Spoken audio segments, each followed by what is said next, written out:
The 1990s was a boom period for professional wrestling, but the industry was also completely different back then. Some aspects of wrestling from that era were better than others, but the business has certainly changed since then. That's why there are so many talented wrestlers working today who wouldn't have been able to thrive in those years.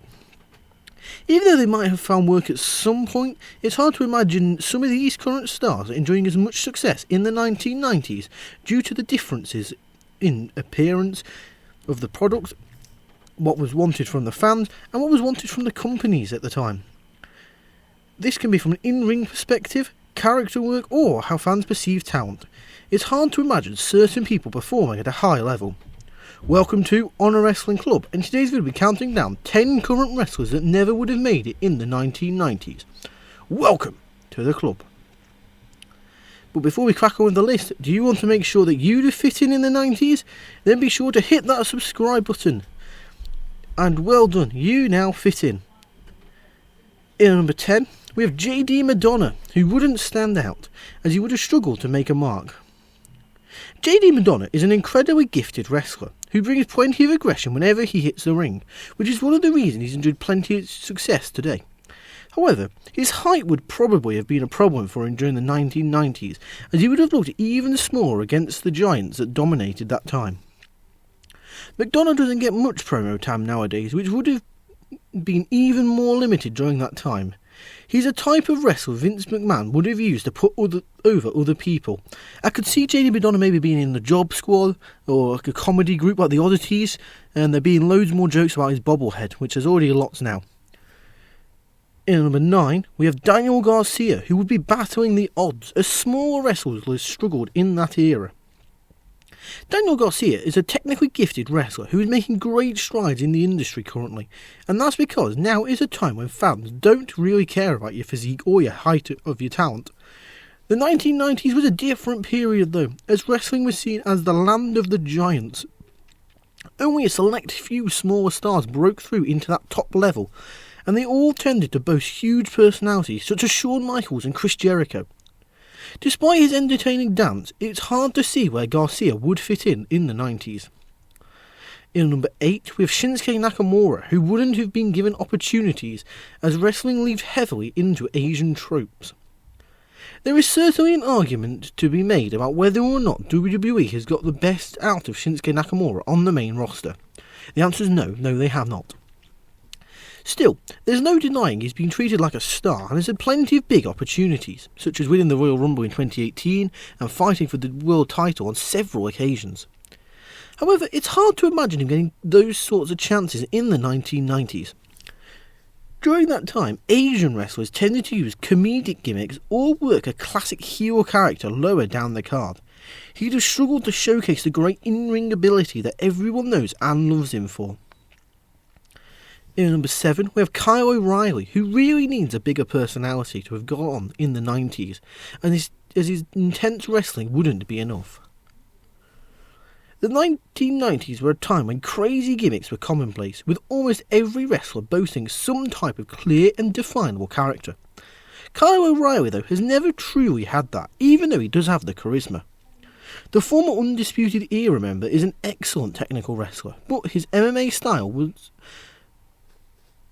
also particularly common or prevalent in the 90s. His matches would likely have felt out of place, and without the character to back it up, there would have been a struggle for him. Just look at Steve Blackman, Ken Shamrock and Dan Severn. In number 6, we have Becky Lynch, who wouldn't have become the man, and she'd have likely been stuck with an Irish gimmick. It's hard to imagine Becky Lynch not becoming one of the biggest stars in the industry, considering her star power today. However, she would likely have struggled in the 1990s because women's wrestling wasn't pushed to the level that it is today, which would have stopped her from reaching the level she has done today. It's easy to see how she'd have taken on a gimmick similar to the Irish character WWE initially had her debut within WWE NXT. That's the type of character that would have been pushed in this era, but would have stopped her from becoming a main event star. I mean, she'd have probably still won the women's championship, as blooming everyone did back then, but, she wouldn't have been a megastar. In number 5, we have Tomaso Ciampa, who is lacking in several key areas, and this era wouldn't have been good for him. The 1990s was an era filled with huge personalities and even bigger physiques, and neither of those are particularly where Tomaso Ciampa thrives. He's a great wrestler, and during his NXT run he was able to put together a memorable run as a heel with an incredible physique. However, he thrived on being subtle and menacing, which weren't aspects of the business that were pushed heavily. Ciampa wouldn't have been someone who gained a big push in an era dominated by much bigger people. In number 4, we have Adam Cole, who wouldn't have stood out. His in-ring style just is not well suited to the 1990s. Adam Cole has enjoyed ample opportunities throughout his career, particularly in AEW and his NXT run. He's been able to compete during a time when smaller wrestlers are thriving in the main event scene, and a big reason for that is his indie style of wrestling. However, during the 1990s, that wouldn't have gone down well. He's a type of talent who would have been further down the card and focused on making others look good, and probably been in and around the Intercontinental title picture in WWE. In number 3, we have Natalya's personality, which would have seen her struggle, as she struggles for television time in today's wrestling scene. The female wrestlers who tended to get pushed in the 1990s pushed their sexuality heavily, because that's how the industry portrayed the division. Those with the most prominent personalities got the opportunities at that time, which was never an area in which Natalya has thrived. She's an excellent technical wrestler, but being on the microphone isn't her strong suit, which can be said about every single member of the Hart family, to be fair. That would have been problematic for her during the 1990s, when this was absolutely vital.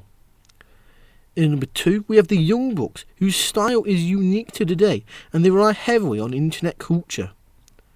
The Young Bucks have been one of their era's most successful tag teams, having won countless titles worldwide. However, their style is very unique to this era, with many super kicks and references to trending topics in their matches and promos. Everything the tag team does relies on pop culture and behind-the-scenes winks to wrestling fans about the business itself. It worked well now because fans are tapped into that aspect of the industry, which wasn't the case in the 1990s.